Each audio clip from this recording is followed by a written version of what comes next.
Hello दोस्तों, नमस्कार। Santoshi IAS में आप सभी का स्वागत है। आज यहाँ पर हमारा हिस्ट्री का पोर्शन जो चल रहा था उसको शुरू करते हैं। यहाँ पर आज जो 16 महाजनपद हैं विथ उनके कैपिटल हैं उनको देखेंगे। ठीक है, यहाँ से कौन कौन से क्वेश्चन आपके बने हैं। ये बहुत इंपॉर्टेंट टॉपिक है, हर बार आपके पेपर में क्वेश्चन बन जाता है। तो चलते हैं, ये आपका घटना चक्र ही होता है। घटना चक्र का जो थ्योरी पार्ट दिया होता है और जो बॉक्स के अंदर आपका ये दिया रहता है, जो एक्सप्लेन दिया रहता है, वो पूरी तरह से एक अच्छे वे में लेकर आया जाता है ताकि आपको इसमें पढ़ने में थोड़ा सा इंटरेस्ट लगे। मैं आपसे हमेशा रिक्वेस्ट करता हूँ, इसको जो मैं पढ़ा देता हूँ इसको करने के बाद आप जाइए घटना चक्र की बुक लेकर करिए। देखिए आपका सभी क्वेश्चन सही होंगे। जब सही क्वेश्चन सही होंगे तो आपको कॉन्फिडेंस अंदर से आएगा।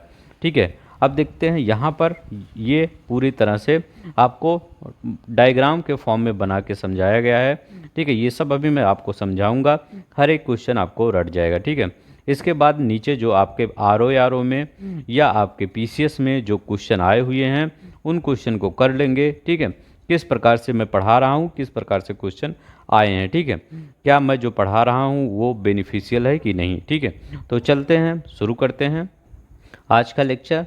तो देखते हैं। ठीक है, जो लोग नए होंगे जान लीजिए, हम अभी प्रेजेंट टाइम में हिस्ट्री एंड ज्योग्राफी घटना चक्र का शार्ट नोट्स क्या कह सकते हैं, वही सब रहता है, इसमें कुछ छूटता नहीं। हिस्ट्री और ज्योग्राफी को एक हैंड रिटन नोट्स में प्रोवाइड किया जाता है। इस हैंड रिटन नोट्स को आप जाकर पीडीएफ फॉर्म है और टेलीग्राम का नीचे दिया गया है, वहाँ से पीडीएफ डेली डाउनलोड कर सकते हैं। जब आपका एंसेंट हिस्ट्री ख़त्म हो जाएगा तो एक मैं कंपाइल पीडीएफ दे दूंगा आपको। तो चलते हैं, शुरू करते हैं। ठीक है, प्लीज़ जो लोग नए होंगे सब्सक्राइब और लाइक कर देंगे। पहला क्वेश्चन देखते हैं क्या कर रहा है। अब देखिए, हमेशा ये पूछा जाता है कि जो 16 महाजनपद है उसके बारे में जानकारी कहाँ मिलती है। ठीक है, एक बात ये होता है, कोई चीज़ जैसे आप कोई चीज़ जानते हैं तो कोई दूसरा व्यक्ति आपसे ये पूछता है को आप ये जानते हैं तो आपको बताया कौन। ठीक है, तो अगर बौद्ध ग्रंथ धर्म की बात करें तो उस बौद्ध ग्रंथ में अंगुत्तर निकाय बहुत इंपॉर्टेंट है, कई बार पूछ लिया जाता है कि जो ये 16 महाजनपदों की जानकारी कहाँ से मिलती है बौद्ध ग्रंथ के अंगुत्तर निकाय से। अगर मैं जैन ग्रंथ की बात करें तो उसमें भगवती सूत्र है, वहाँ से 16 महाजनपदों की जानकारी मिलती है। तो आप कह सकते हैं बौद्ध और जैन दोनों ग्रंथों से 16 महाजनपदों की बारे में जानकारी मिलती है। अभी ये जो 16 महाजनपद हैं इनको मैं दिखाऊंगा कौन कहाँ पर हैं। ठीक है, तो बौद्ध ग्रंथ में अंगुत्तर निकाय, जैन ग्रंथ में भगवती सूत्र से 16 महाजनपदों के बारे में जानकारी मिलती है।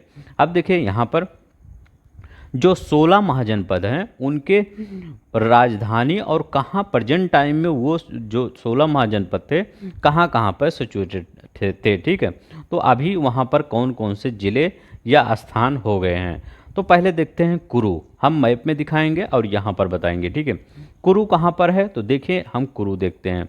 ये देखिए कुरु हस्तिनापुर। ठीक है, ये देखिए हस्तिनापुर। तो कुरु, अगर आप कुरु की बात करें तो प्रेजेंट टाइम में कौन सा क्षेत्र है, मेरठ है, दिल्ली और थानेश्वर के आसपास। तो मेरठ और ये कुरु इसी साइड है ना, तो कुरु कहाँ पर है, ये मेरठ, दिल्ली और थानेश्वर के आसपास है। ये राजधानी क्या थी, इंद्रप्रस्थ है। तो कुरु की राजधानी इंद्रप्रस्थ याद रखेंगे। सबसे ज़्यादा 16 महाजनपदों में इम्पॉर्टेंट होता है क्या, आपका राजधानी। तो कुरु की राजधानी इंद्रप्रस्थ याद रखेंगे, कुरु इंद्रप्रस्थ। ठीक है, चलते हैं पांचाल, देखते हैं पांचाल की राजधानी क्या है। तो देखिए पांचाल की राजधानी अहिछत्र और काम्पिल। अगर पूछे कि उत्तरी पांचाल की राजधानी तो अहिछत्र बताएंगे, दक्षिणी पांचाल की राजधानी काम्पिल बताएंगे। तो अहिछत्र और काम्पिल ये दोनों है। जब उत्तरी पूछे तो अहिछत्र और दक्षिणी पूछे तो काम्पिल। तो पांचाल के देखिए कुछ तो तीन ही थी, तीन ऐसे 16 महाजनपद में तीन ऐसे राज्य थे। ठीक है, किंगडम थे जिनकी दो राजधानियाँ थी। ठीक है, चाहे आप पूर्व पश्चिम में डिवाइड किया गया था उनको या उत्तर दक्षिण में डिवाइड किया गया था। ठीक है, तो अभी हम पहला देख ही लिए हैं, क्या है, पांचाल। उत्तरी पंचाल की राजधानी अहिछत्र, दक्षिणी पंचाल की राजधानी काम्पिल। कहाँ कहाँ थी, बरेली, बदायूं, फर्रुखाबाद। अब देखिए यहाँ पर, ये देखिए कौन सा है, पांचाल, तो ये देखिए यहाँ पर पांचाला। ठीक है, ये देखिए पांचाल। अब देखिए यहाँ पर हम उत्तर प्रदेश के मैप में देखते हैं पांचाल। ठीक है, पांचाल ये देखिए बदायूं, बरेली, इस साइड इसी एरिया में आपका पड़ता था। ठीक है, बदायूं और बरेली। ठीक है, याद रखेंगे। तो यहाँ पर कौन सा, देखिए उत्तर प्रदेश का मैप देखिए और यहाँ का मैप देखिए, तब आपको पूरी तरह से याद हो जाएगा। कुरु का मैप दिखा देते हैं, जो कुरु की इंद्रप्रस्थ, तो ये मेरठ के आसपास। ठीक है, तो इधर ही दिल्ली है, मेरठ, दिल्ली, गाजियाबाद, इसी साइड पड़ता है कुरु। ठीक है, तो यहाँ पर देखते हैं, तो पांचाल की हो गया। अब देखिए सूर्यसेन, सूर्यसेन, सूर्यसेन की राजधानी मथुरा। ये देखो सबको पता होगा सूर्यसेन। ठीक है, तो सूर्यसेन की राजधानी क्या है, मथुरा। मथुरा में कहाँ पर, यहाँ पर, ये देखिए यहाँ पर क्या था, सूर्यसेन। ठीक है, सूरसेन, तो सूरसेन की राजधानी क्या है, मथुरा है, ये याद रखेंगे। ठीक है, अब देखिए वत्स, वत्स की राजधानी क्या है, कौशाम्बी। सबको याद करवा दूंगा अभी। अब देखिए ये कहाँ पर स्थित था, वत्स, तो ये कानपुर, वो प्रयागराज के आसपास। ये देखिए यहाँ पर प्रयागराज है और ये कौशाम्बी है, तो कौशाम्बी और प्रयागराज के आसपास 16 महाजनपदों में वत्स था। ठीक है, कौन सा था, वत्स था। अब देखिए कैसे याद करेंगे, प्रयागराज और कौशाम्बी कैसे याद करेंगे। देखिए वत्स कौन होता है, जो गुरु का शिष्य होता है उसको वत्स कहा जाता है। और शिष्य कहाँ पर होते हैं सबसे ज़्यादा, मतलब अगर देखा जाए तो प्रयागराज, दिल्ली, कोटा, यही सब वत्स पड़े रहते हैं, वत्स होते हैं। ठीक है, तो वत्स मतलब एक छात्र, अगर देखा जाए, अगर आधुनिक युग में देखा जाए तो उसको छात्र बोलते हैं। तो प्रयागराज में क्या होते हैं, छात्र, तो वस्त्र ही रहते हैं, तो वो छात्र याद रखिएगा। अगर वस्त्र पूछे तो कौशाम्बी याद रखेंगे, प्रयागराज और कौशाम्बी, तो मतलब कौशाम्बी उसी प्रयागराज के आस पास ही पड़ता है। ठीक है, तो कौशाम्बी, जब आपका नाम आपसे ये पूछे कि वत्स की राजधानी, तो हमेशा दिमाग में प्रयागराज, कौशाम्बी आना चाहिए, तो कौशाम्बी लगा देंगे। ठीक है, प्रयागराज तो होगा नहीं तो कौशाम्बी लगाएंगे। ठीक है, अब देखिए कौशल, कौशल की राजधानी अवध का क्षेत्र, अयोध्या मंडल। ठीक है, तो इसकी राजधानी साकेत और श्रावस्ती। अब जो इसमें अगर आपसे पूछे दक्षिणी कौशल की राजधानी कौन थी, तो दक्षिणी कौशल की राजधानी साकेत थी, उत्तरी कौशल की राजधानी श्रावस्ती थी। ठीक है, तो साकेत दक्षिणी कौशल की राजधानी और उत्तरी कौशल की राजधानी श्रावस्ती थी। ठीक है, तो कौशल की राजधानी क्या थी, साकेत और श्रावस्ती। कैसे पढ़ेंगे ये आप याद रखेंगे, ये अयोध्या मंडल में था। ठीक है, अयोध्या मंडल में या अवध का क्षेत्र जो बोल रहा, तो कैसे याद करेंगे, कौशल्या, कौशल्या क्या थे, भगवान राम की माता। ठीक है, तो जो कौशल्या थी उनको, मतलब भगवान राम की माता थी, तो कौशल से कौशल्या, ऐसे याद रख लीजिए। ठीक है, तो साकेत दक्षिणी कौशल की राजधानी, श्रावस्ती उत्तरी कौशल की राजधानी। ठीक है, अब देखिए मल्ल, मल्ल याद करेंगे, मल्ल की कुशीनारा और पावा, तो याद ही रहता है क्योंकि भगवान बुद्ध का ये महापरिनिर्वाण यहीं हुआ था। ठीक है, तो मल्ल याद रखेंगे, मल्ल की राजधानी कुशीनारा और पावा थे। ठीक है, याद रखेंगे मल्ल। ये देखिए यहाँ पर फैजाबाद के आसपास, अब तो फैजाबाद, पहले अयोध्या, अब तो अयोध्या हो गया, पहले फैजाबाद के आसपास, तो ये कौशल। ठीक है, कौशल। अब देखिए यहाँ पर कुशीनगर, कुशीनगर, ये यहाँ पर कुशीनगर और पावा, तो ये देखिए कुशीनगर यही है और देवरिया इसी के आसपास है। क्या याद रखेंगे, ये मल्ल। ठीक है, तो मल्ल क्या याद रखेंगे, मल्ल की राजधानी कुशीनगर और पावा। ठीक है, अब देखिए काशी की राजधानी, काशी की राजधानी वाराणसी, तो इसको याद ही नहीं करना। देखिए जो टफ हो वही याद करिए। देखिए आप सब 16 याद करना चाहते हैं, क्योंकि सब 16 तो आपको याद ही है, मतलब कुछ तो याद ही होगा, कुछ ही नहीं याद होगा, उसको मैं याद करवाने की कोशिश कर रहा हूँ।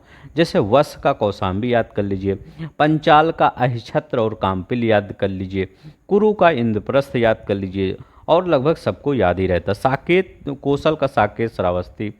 अब देखिए अंग की राजधानी, अंग की राजधानी चंपा। ठीक है, ये भागलपुर और मुंगेर के आसपास पड़ती है। तो चलते हैं बिहार का मैप देखते हैं। ठीक है, हम देखिए बिहार का भी मैप लाए हैं। भागलपुर और कौन सा स्थान का रहा था, भागलपुर और मुंगेर। ठीक है, तो भागलपुर और मुंगेर कहाँ पर है, यहाँ पर है तो ये नीचे दिख रहा होगा, ये आपका ये भागलपुर और ये मुंगेर। तो याद रखेंगे ये अंग कहाँ का क्षेत्र था, भागलपुर और मुंगेर ये बिहार का क्षेत्र था।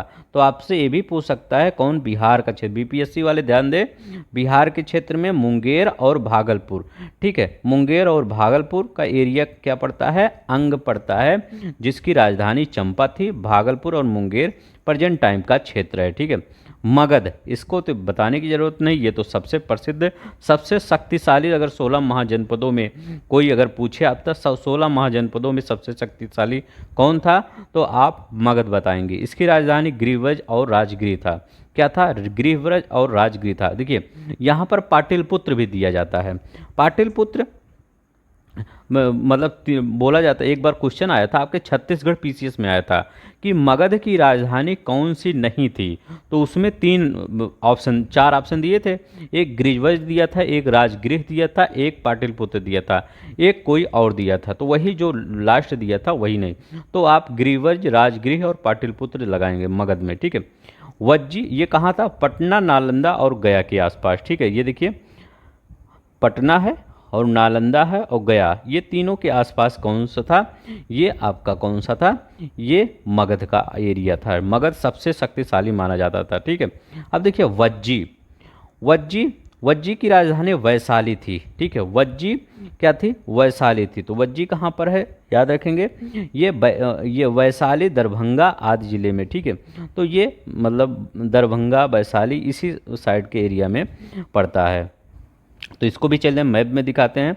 ये देखिए दरभंगा, ठीक है, ठीक है, और ये वैशाली, तो इसी के एरिया में पड़ता है कौन सा, ये वज्जी, ठीक है। तो वैशाली दरभंगा के एरिया में इसकी राजधानी क्या थी, वज्जी की वैशाली थी। याद रखेंगे वज्जी की राजधानी वैशाली। तो वा से वज्जी, वा से वैशाली। अब कहीं ऐसा कोई नहीं है जिसमें वा से, एक वा से वत्स से पड़ता है, तो उसका कौशाम्बी मैंने बता दिया है कि वो गुरु शिष्य का कुछ ले लेंगे, क्योंकि शिष्य लोग प्रयागराज में रहते हैं, ऐसे याद रख लेंगे, ठीक है। अब यहाँ पर वज्जी से वैशाली, वज्जी और वैशाली, ये सब अभी मैं क्वेश्चन करवाऊंगा तो आपको याद ही हो, मतलब तब आपको लगेगा हाँ ये इसका यही होगा। चेदी, चेदी की राजधानी सोत्थिवती, ठीक है। अब देखिए चेदी कहाँ पर है, यहाँ पर चेदी सुक्तिमती या सोत्थमती कहा जाता है। चेदी की राजधानी सुक्तिमती। अब पूछेंगे ये कहाँ पर प्रेजेंट टाइम में ये पड़ा, तो बुंदेलखंड क्षेत्र का पूर्वी भाग। ये देखिए बुंदेलखंड क्षेत्र का जो ये पूर्वी भाग है ये ठीक है, चाहे आप ये इधर चित्रकूट कहें, बांदा कहें, ये सब इस एरिया में पड़ता है, ठीक है। तो बुंदेलखंड के एरिया में चेदी महाजनपद पड़ता था, ठीक है। याद रखेंगे, इंपॉर्टेंट है उत्तर प्रदेश स्पेशल के लिए कि पूछ सकता है कि बुंदेलखंड एरिया में कौन सा महाजनपद पड़ता है, तो वो चेदी, जिसकी राजधानी सोत्थिवती थी, ठीक है, जिसकी राजधानी सोत्थिवती थी। अब देखिए मत्स्य, मत्स्य ऐसा जो था, इस ये भी एक बार पूछा गया था, कौन सा ऐसा महाजनपद था जो राजस्थान के एरिया में पड़ता है, तो कौन सा ऐसा 16 महाजनपद में था, मत्स्य, जो कहाँ पर पड़ता था, राजस्थान के एरिया में, जैसे जयपुर, अलवर, भरतपुर। ये देखिए मैप में दिखाते हैं आपको, ये देखिए मत्स्य, ठीक है। तो ये इसकी राजधानी क्या थी, विराटनगर। याद रखेंगे, बहुत इंपॉर्टेंट है, मत्स्य की राजधानी विराटनगर, ठीक है। तो याद रखेंगे मत्स्य की राजधानी विराटनगर। तो कैसे याद करेंगे, विराट कोहली, कोई ट्रिक आप बना लीजिए, मत्स्य विराटनगर। अस्मक, अस्मक में एक बार क्वेश्चन पूछा गया था, कौन से ऐसे 16 महाजनपद में राज्य था जो आपका गोदावरी नदी के तट पर स्थित है, तो अस्मक, ठीक है। अस्मक दक्षिण भारत में पड़ता था, ठीक है। अब देखिए यहाँ पर दिखाते हैं अस्मक, ये अस्मक की राजधानी पोटली या असक्का बोला जाता है इसको, ठीक है। असक्का भी बोला जाता है, अस्मक भी बोला जाता है, इसकी राजधानी पोटली है। तो यहाँ पर देखते हैं हम आपको, अस्मक ये नर्मदा नदी, गोदावरी नदी के घाटी के मध्य क्षेत्र में पड़ता है, इसकी राजधानी पोटली है, ठीक है। अस्मक की पोटली याद रखेंगे। अवंती, अवंती की राजधानी पश्चिमी और मध्य मालवा है, ये पश्चिमी और मध्य मालवा के क्षेत्र में पड़ता है। एक ऐसा था जो मध्य के क्षेत्र में पड़ता था, ठीक है। जैसे अभी कहते हैं भारत के दिल, तो भारत का दिल कौन, मध्य प्रदेश हुआ, तो ये से अवंती, ठीक है। ये अब इसकी भी 2 राजधानियाँ थी, ठीक है। ये देखिए अवंती, उज्जैनी और माहिष्मती इसकी दो राजधानियाँ थी। ठीक है, तो अवंती कहाँ पड़ता है? मध्य क्षेत्र में, उज्जैनी और माहिष्मती। अब देखिए गांधार, ये गांधार भारत में नहीं, ये पाकिस्तान में पड़ता था। इसकी राजधानी तक्षशिला। तो ठीक है, अवंती की राजधानी उज्जैनी, माहिष्मती याद रखेंगे। गांधार की राजधानी तक्षशिला याद रखेंगे। पाकिस्तान का पश्चिमी भाग और अफगानिस्तान का पूर्वी भाग। ये देखिए यहाँ पर गांधार, तो गांधार की राजधानी तक्षशिला। तो कंबोज और तक्ष, ये कंबोज इधर है इस साइड, तो गांधार तक्षशिला। ठीक है ये देखिए। अब 16 महाजनपद में लास्ट का कौन है? कंबोज। तो कंबोज का कहाँ पड़ता है? ये जम्मू और कश्मीर के एरिया में पड़ता है। ठीक है, ये देखिए। ठीक है, तो ये कहाँ पर पड़ता है? ये कहाँ? कंबोज जम्मू और कश्मीर का कुछ क्षेत्र, हजारा जिला पाकिस्तान। ठीक है, तो अभी जो प्रेजेंट टाइम में पाकिस्तान है उसका भी कुछ जिला पड़ता है। तो ये देखिए यहाँ पर दिखाते हैं। ठीक है, तो ये कंबोज 16 महाजनपद का लास्ट वाला, ये कंबोज, ये कहाँ पड़ता है? जम्मू कश्मीर में और थोड़ा सा पाकिस्तान के हजारा ज़िले में। ठीक है, तो याद रखेंगे कंबोज। कंबोज की राजधानी राजपुर या हाटक। हाटक बहुत बार पूछा जाता है। ये कंबोज मतलब ये कंबोज की राजधानी क्या है? तो कंबोज की राजधानी राजपुर है या हाटक? हाटक पूछ लिया जाता है।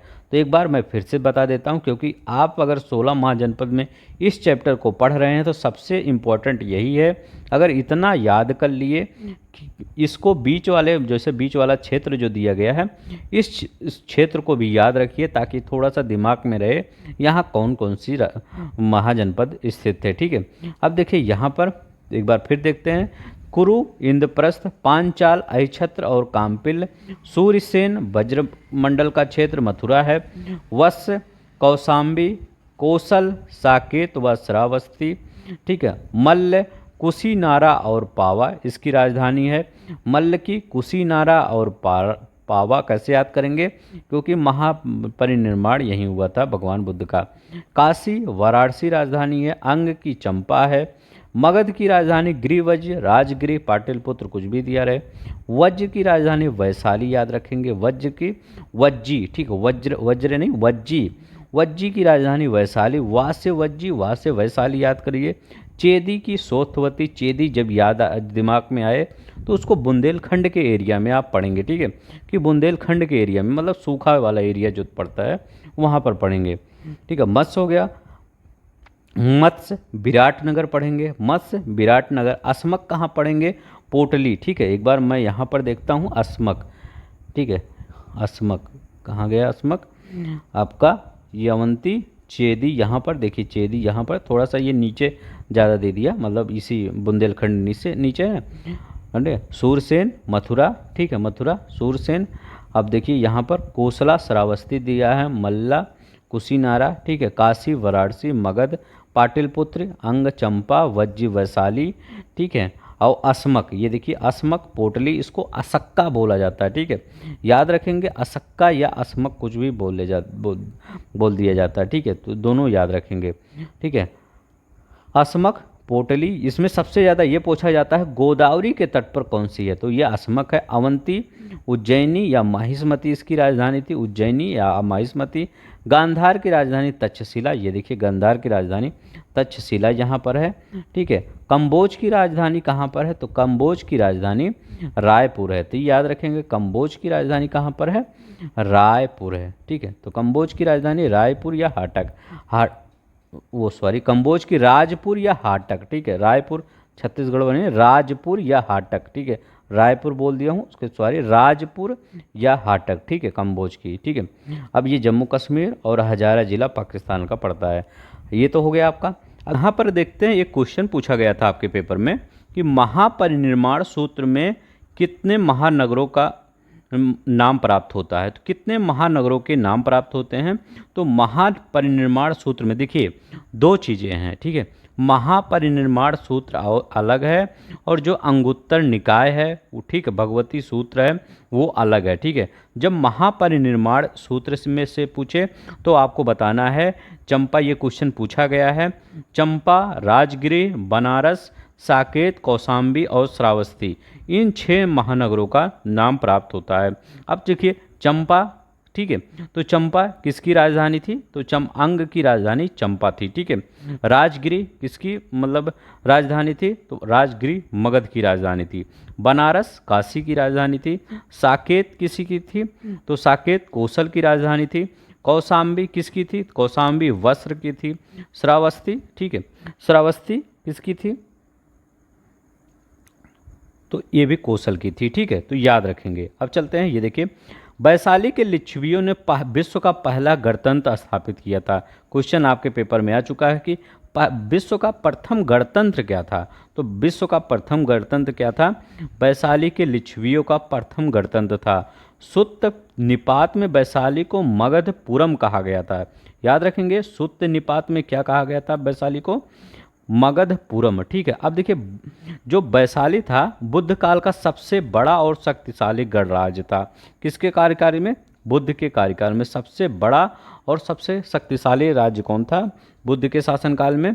वो देखिए, दो चीज़ें होती है, ठीक है। वो तो अगर सबसे शक्तिशाली पूछा जाए, अब बुद्ध का शासनकाल ना पूछा जाए तो मगध था, लेकिन अगर बुद्ध का शासनकाल पूछा जाए तो उसमें सबसे बड़ा कौन था? तो बुद्ध के शासनकाल में सबसे बड़ा और शक्तिशाली गणराज्य कौन था? वैशाली था, ठीक है। अब देखिए, पुराणों के अनुसार मगध पर शासन करने वाला पहला राजवंश कौन था? तो बृहद वंश था, ठीक है। इस वंश का पहला राजा बृहद्रथ का पुत्र जरासंघ था, ठीक है। कौन सा था? जरासंघ था। इसने गिरिवज राजगृह को अपनी राजधानी बनाया था, ठीक है, याद रखेंगे। मगध पर शासन करने वाला पहला राजवंश कौन था? बृहद्रथ वंश था मगध पर शासन करने वाला पहला राजवंश। इस वंश का पहला राजा कौन था? बृहद्रथ का पुत्र जरासंघ था, ठीक है, ये पहला राजा था। अब देखिए, गिरिवर्ज राजगृह को अपनी राजधानी इसने बनाया था। बौद्ध ग्रंथों के अनुसार मगध का प्रथम प्रतापी शासक कौन था? बिंबिसार था, ठीक है। यह हर्यक वंश से संबंधित है। तो देखिए, ये तीनों पूछ लिया जाता है आपके पेपर में, कौन सा मतलब राजवंश कब से, ठीक। तो ये आपके पेपर में बहुत बार पूछा जाता है कि ये जो हर्यक वंश है, शिशुनाग वंश है, नंद वंश है, इनका आप ये कालक्रम अनुसार में व्यवस्थित कीजिए। तो पहले कौन से आए थे? पहले हर्यक वंश आए थे। इसके राजा कौन कौन से हुए थे? बिंबिसार हुए थे, अजात शत्रु हुए थे और उदयन हुए थे। इसमें जानते हैं क्या सही था? वो सही क्या था, गलती था? बिंबिसार को किसने मारा था? अजात शत्रु ने मारा था, और अजात शत्रु को उदयन ने मार दिया था। मतलब हर पिता को एक पुत्र ने मार के, ठीक है, वो राजा गद्दी पर बैठता था राजा बनकर, ठीक है। तो बिंबिसार को अजात शत्रु ने मारा, फिर अजातशत्रु को उदयन ने मारा, फिर वहाँ की राजगद्दी पर बैठा। पाटलिपुत्र की स्थापना किसने किया था? राज अजातशत्रु। तो देखिए, यहाँ पर दो क्वेश्चन बनता है, दोनों क्वेश्चन कंफ्यूज करता है। अगर पूछे पाटलिपुत्र की स्थापना किसने किया, ठीक है, पाटलिपुत्र की स्थापना किसने किया था? ये कहाँ पर था? गंगा और सोन नदी के किनारे था। इसकी स्थापना किसने किया था? अजातशत्रु ने किया था। अगर एक क्वेश्चन, ये पहला क्वेश्चन ये बनता है। दूसरा क्वेश्चन आपके पेपर में ये बनता है, ये बीपीएससी में बना है क्वेश्चन। दूसरा क्वेश्चन ये बनता है कि जो पाटलिपुत्र को राजधानी प्रथम किसने बनाया था? तो पाटलिपुत्र को राजधानी प्रथम किसने बनाया था? उदयन ने बनाया था। ये दोनों क्वेश्चन ध्यान रखिएगा, क्योंकि ये पेपर में पूछा गया है। जब आपका सिर्फ पूछे कि पाटलिपुत्र नगर की स्थापना किसने किया था, तो आप अजातशत्रु लगाएंगे। अगर पूछे पाटलिपुत्र को राजधानी के रूप में किसने बनाया था, तो वो उदयन बनाया था। ये दो चीज़ें याद रखेंगे। इसके बाद हर्यक वंश के बाद कौन सा वंश आता है? शिशुनाग वंश आता है, याद रखेंगे। हर्यक वंश के बाद शिशुनाग वंश, शिशुनाग काकवड़, ठीक है। तो शिशुनाग और काकवड़ ये दो इसके राजा थे, इनका नाम याद रखेंगे। 412 से 394 ईसा पूर्व तक। इसके बाद शिशुनाग से नंद वंश आता है। नंद वंश में सबसे प्रतापी राजा महापद्मानंद, ठीक है, महापद्मानंद, ठीक है। बहुत बार इसके बारे में पूछा जाता है महापद्मानंद को, इसको याद करेंगे, कली का अंश, या महापद्मानंद को सभी क्षत्रियों का नाश करने वाला या दूसरे परशुराम का अवतार भी इनको माना जाता है, क्योंकि परशुराम ने क्षत्रियों का नाश किया था ऐसा माना जाता है। और ये दूसरे परशुराम महापद्मानंद को भी माना जाता है, ठीक है। इसने एक राट की उपाधि धारण की थी। किसने? महापद्मानंद ने। नंद शासक किसके पोषक थे? तो जैन मत के ये सब पोषक थे। अगर पूछे जाए, ये पूछा गया है क्वेश्चन, क्या पूछा जाए कि नंद जो वंश था किसकी, मतलब जैसे पूछा जाता नहीं किसके पोषक थे, किसकी ज़्यादा वो सेवा करते थे या किस धर्म से इन सब रिलेटेड थे, तो वो जैन मत के पोषक थे। ठीक है, ये महापद्मनंद को अपरसो परशुराम भी कहा जाता है। देखिए, अपरो परशुराम भी कहा जाता है, एवं स्वयं छत्रांतक का उपाधि। यूडीए एलडीए 2010 में ये क्वेश्चन पूछा गया था कि अपरो परशुराम किसको कहा जाता है? तो अपरो परशुराम किसको कहा जाता है? महापद्मानंद को कहा जाता है। किसको? महापद्मानंद को। अब देखिए, ये क्वेश्चन पूछा गया था, आहत और पंचमार्क सिक्के क्या होते हैं? देखिए, इसके बारे में याद रखेंगे, कई बार आपसे हो सकता है पूछे, आपसे इंटरव्यू में पूछे कि आहत या पंचमार्क के सिक्के के बारे में आप बताइए। ठीक है, तो ऐसा पढ़िए कि ताकि आपका प्री मेंस एंड इंटरव्यू सब कुछ एक ही साथ चले। ठीक है, अगर प्री लगभग 80% चल रहा है तो लगभग 10-20% मेंस को भी टारगेट किया करिए। ठीक है, हमेशा, और इंटरव्यू को भी। ठीक है, तो चलते हैं यहाँ पर देखते हैं पंचमार्क सिक्के क्या होते हैं। तो आप क्या बताएंगे? भारत के प्राचीनतम प्राप्त आहत सिक्के या पंचमार्क सिक्के थे जो चांदी के बने थे। अब ये भी क्वेश्चन आपके पेपर में पूछा गया है। ये कहाँ पर पूछा गया है? पीसीएस में पूछा गया कि जो पंचमार्क के सिक्के थे वो किसके बने थे? वो चांदी के बने थे। इसके ऊपर ठप्पा देकर निशान बनाए जाते थे, इसलिए इन्हें आहत या पंचमार्क सिक्के कहा जाता है। ठीक है, इसको क्या कहा जाता है? आहत व पंचमार्क सिक्के। ये देखिए, क्वेश्चन 2 बार आ चुका है, इसलिए मैंने यहाँ रख दिया है। प्रदोत किस राज्य का राजा था? ये अवंती का राजा था। उदयन वत्स का राजा था। ठीक है, उदयन किसका? वत्स का। प्रसेनजित कहाँ का राजा था? कौशल का राजा था। आजाद शत्रु मगध का राजा था। याद रखिएगा, इंपॉर्टेंट है। अब देखिए, खारवेल। खारवेल के बारे में, खारवेल का हाथी गुम्फा अभिलेख के बारे में बार बार पूछ लिया जाता है। इस अभिलेख से नंद वंश राजा, नंद जो राजा था, महापद्मानंद की कलिंग विजय की सूचना मिलती है। ठीक है, सूचित होती यहाँ पर। तो ये एक बार क्वेश्चन पूछा गया था कि कलिंग विजय की सूचना किससे मिलती है? तो कलिंग विजय की सूचना खारवेल के हाथी गुम्फा अभिलेख से मिलती है। किसके? खारवेल के हाथी गुम्फा अभिलेख से कलिंग विजय की सूचना मिलता है। वो अशोक वाला कलिंग विजय मत समझिएगा, ये राजा महापद्मानंद की कलिंग विजय है। ठीक है, नहीं तो उससे कंफ्यूज हो जाइए। जिसके अनुसार जिनसेन की एक प्रतिमा उठाकर ले गया तथा उसने कलिंग में एक नहर का निर्माण करवाया। तो ये भी क्वेश्चन आ गया है कि कलिंग में एक नहर का जो निर्माण करवाया गया था उसकी सूचना कहाँ मिलती है? तो वो उसकी सूचना कहाँ पर मिलती है? खारवेल के हाथी गुम्फा अभिलेख में मिलती है।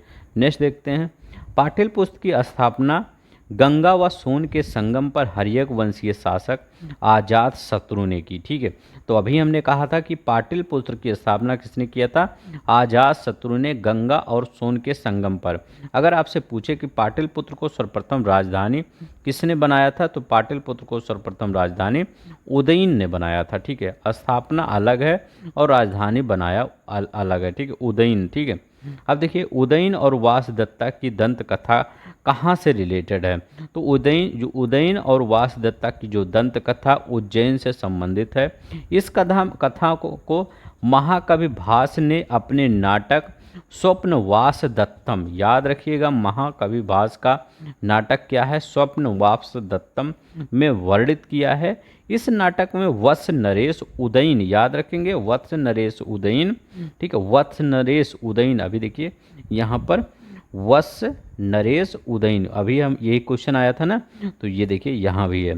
तो वत्स नरेश उदयन तथा अवंती नरेश प्रदोत की पुत्री। अब देखिए यहाँ पर अवंती नरेश इनकी क्या थी? पुत्री। इनकी प्रदोत की पुत्री जो अवंती के नरेश थे, इनकी पुत्री वासदत्ता, वासवदत्ता की प्रेम कथा का वर्णन किया गया है। ठीक है, यह कथा उस समय की है जब उदयन उज्जैनी के कारागार में कैद था। तो यही पूछ लिया गया था कि ये उदयन और वासदत्ता की कथा किस महाजनपद से संबंधित है। तो ये उज्जैनी, ठीक, उज्जैनी से संबंधित है, ठीक है, याद रखेंगे। मतलब महाजनपद कई आ जाएंगे इसमें महाजनपद, लेकिन उसमें पूछा गया था कहाँ से संबंधित है, तो उज्जैन से संबंधित है, ठीक है। अब देखिए, अभी हम यही क्वेश्चन आपको बता के आए हैं, ठीक है। यहाँ पर पारणी की अष्टाध्यायी तो आपको पता होना चाहिए, अष्टाध्यायी किसकी है, पारणी की है। में प्रमुख महाजनपद का उल्लेख है, तो पारणी में जैसे अभी हमने महापरिनिर्वाण अंग सूत्र में शायद देखा था, ठीक है, यहीं पर होगा, उस वहाँ पर देखा था, हाँ, महापरिनिर्वाण सूत्र में 6 महाजनपदों का उल्लेख देखा था। इसलिए यहाँ पर देख लेते हैं कौन से 6 ये पारणी की अष्टाध्यायी में कौन कौन से महाजनपद का उल्लेख मिलता है। मगध का अष्टाध्यायी में, याद रखेंगे ये क्वेश्चन ऐसे नहीं है, ये क्वेश्चन पेपर में आया हुआ तब मैं बता रहा हूँ। पाणिनि की अष्टाध्यायी में मगध का उल्लेख मिलता है। पाणिनि की अष्टाध्यायी में असमक की उल्लेख मिलता है, किसका, असमक का उल्लेख मिलता है। कंबोज का, जिसकी राजधानी हाटक थी, इसका उल्लेख मिलता है। गांधार का उल्लेख मिलता है, जिसकी राजधानी तक्षशिला थी। सूर्यसेन, मथुरा, ठीक है, इसका उल्लेख मिलता है, ठीक। तो मगध, असमक, कंबोज, गांधार, सूरसेन का उल्लेख मिलता है। नेक्स्ट देखते हैं। अब देखिए, यही तीनों आपको कन्फ्यूजन करता है कि कौन सा उत्तरी है, कौन सा दक्षिणी, इसीलिए मैंने तीनों को एक फिगर के डायग्राम के माध्यम से बनाने की कोशिश किया है ताकि आपको याद रहे। देखिए, अवंती 2 भागों में विभाजित था, ठीक है, जैसे उत्तरी अवंती और दक्षिणी अवंती। अगर उत्तरी अवंती की राजधानी देखा जाए तो उज्जैनी था। अब अवंती कहाँ है तो ये भी दिखा देता हूँ मैप में।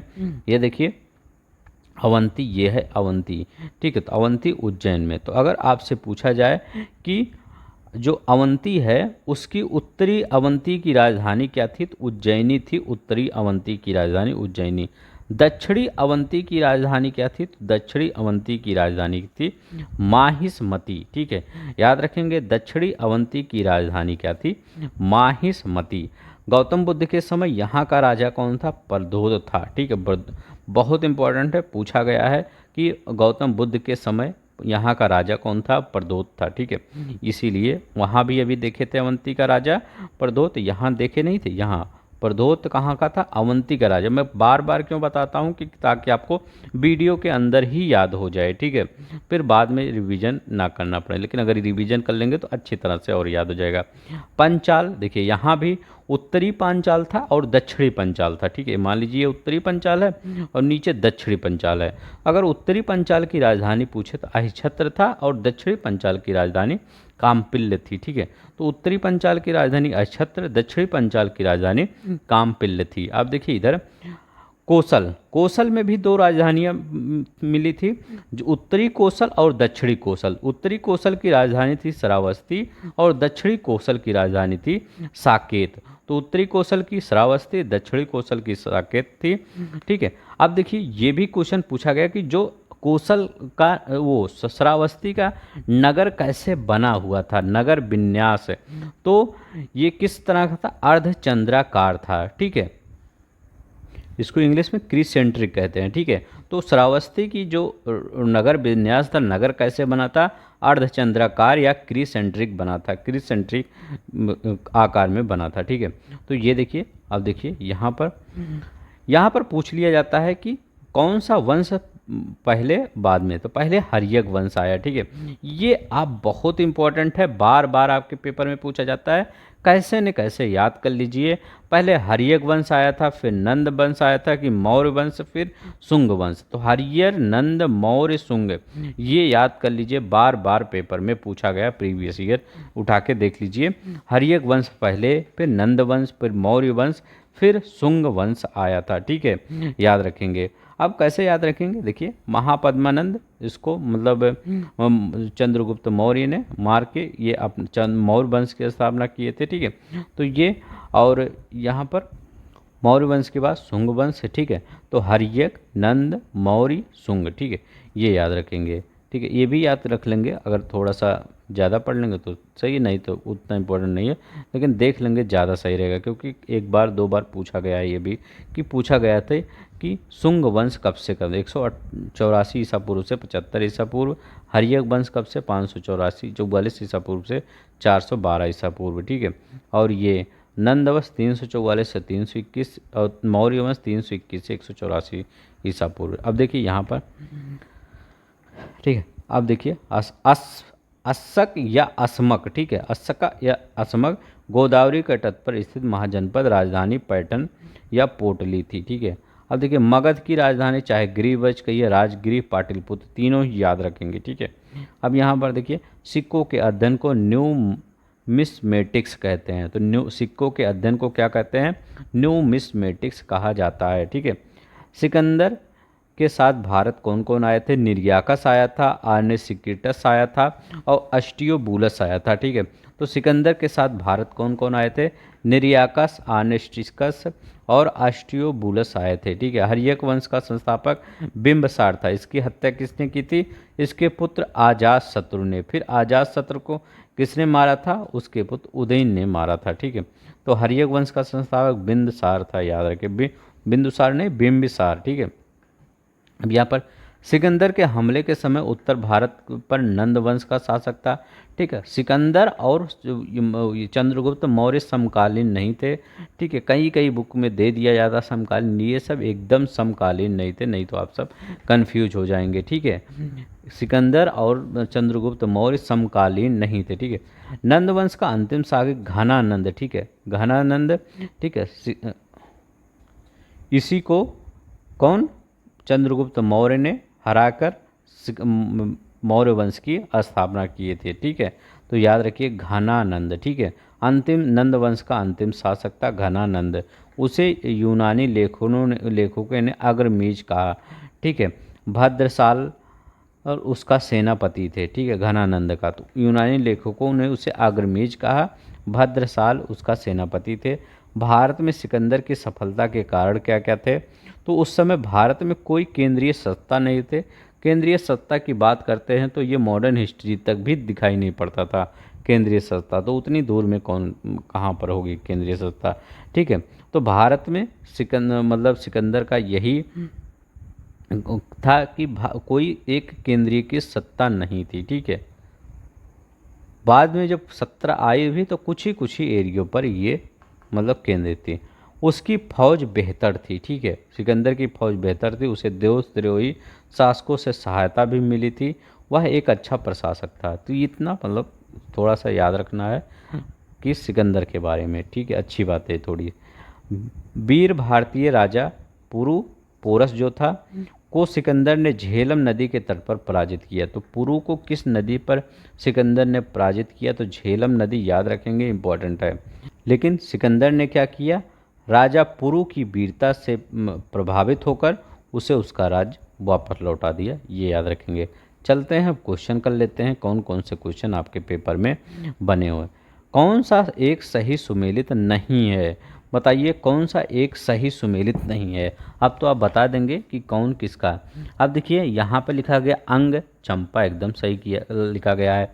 बस हम बोले हैं कि वस्त्र प्रयागराज में कौन वस्त्र रहते हैं, ठीक है, वस्त्र एक शिष्य रहते हैं, तो कौशाम्बी भी वहीं, ये भी सही है। अंग चंपा एकदम सही है। मत्स्य विराटनगर, विराट कोहली से याद कर लीजिए। कौशल की आई छत्र नहीं थी। कौशल की राजधानी साकेत श्रावस्ती थी, ठीक है, साकेत एंड श्रावस्ती। साकेत क्या थी? दक्षिणी राजधानी थी, श्रावस्ती उत्तरी थी, ठीक है। अभिलेखीय साक्ष्य से प्रकट होता है कि नंद राजा के आदेश से एक नहर खोदी गई थी। तो किस अभिलेखीय साक्ष्य से प्रकट होता है कि नंद राजा के आदेश से एक नहर खोजी गई थी, ठीक है।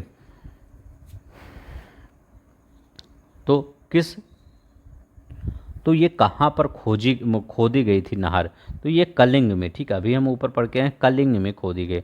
पाटलिपुत्र को किस शासक ने सर्वप्रथम अपनी राजधानी बनाया? तो पाटलिपुत्र को किसने? उदयन ने राजधानी बनाया।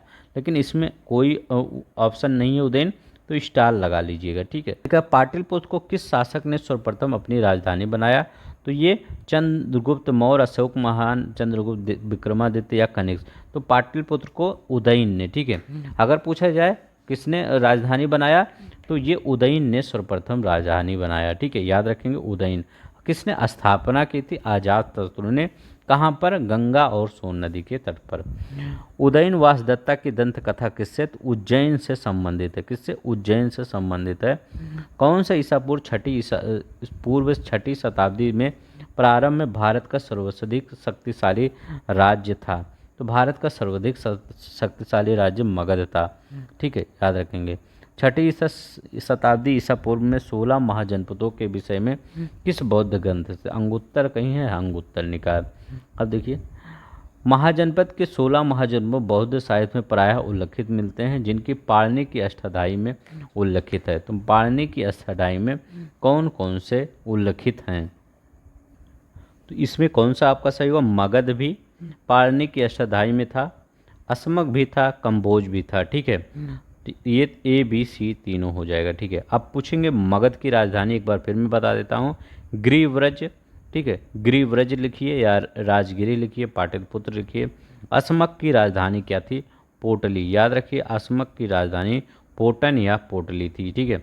अब कंबोज, ठीक है, कंबोज की राजधानी क्या थी, हाटक, याद रखेंगे, कंबोज की राजधानी हाटक थी। चेदी, चेदी की राजधानी क्या थी, तो चेदी की राजधानी सोथ्यवती थी, कि याद रखिएगा सोथ्यवती थी। वश की कौशाम्बी, याद ही रख लीजिए, कौशाम्बी। आई होप आपको याद ही हो रहा होगा सब, ठीक है। नेक्स्ट देखते हैं, चंपा किस महाजनपद की राजधानी थी, अंग की, ठीक है। RO 2014। गोदावरी की नदी के तट पर कौन, अस्सक, ठीक है, अस्मक या अस्सक। प्राचीन श्रावस्ती का नगर विन्यास किस आकृति का है, तो ये अर्धचंद्राकार, ठीक है, किसका, अर्धचंद्राकार है।